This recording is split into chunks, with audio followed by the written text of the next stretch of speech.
eserimizi de hediye edebiliyor Tabii. muyuz? Ben bu eseri tüm dinleyicilere armağan ediyorum. Ayrıca özellikle isim belirtmek istiyorum. İbrahim arkadaşıma, eşi Emine Hanım'a, ailesine ve dedim ya tüm dostlara armağan gitsin.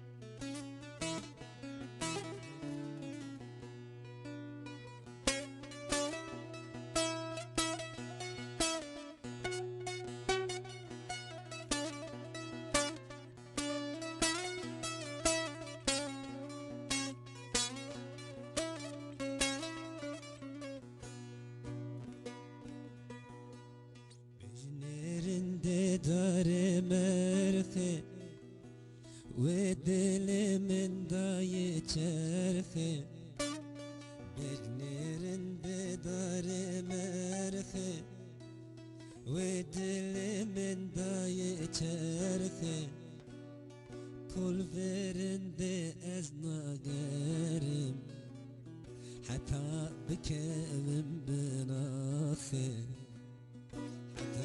بكلم بناغي اذكر منا وانشاوينت تزال مدباويت آرام دا قلا سوري قلا من بينا بيت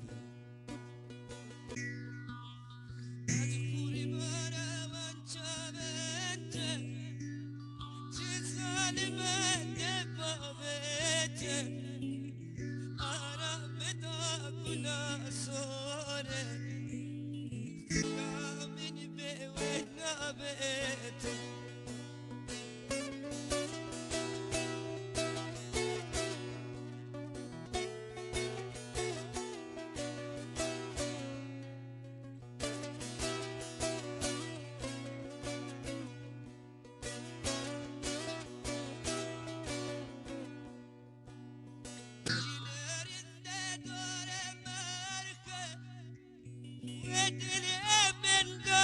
çerke Bejnerinde dare merke Ve dilemin dayı çerke Kul benirinde vule vezmena gerim Bir almıkın 14'liye Bir almıkın 14'liye Ez kurbana duvan çavette Çiz zalime debavette Aram da gula sare Gula min bevena bete Ez kurbana duvan çavette Çiz zalime debavette Aram da gula sare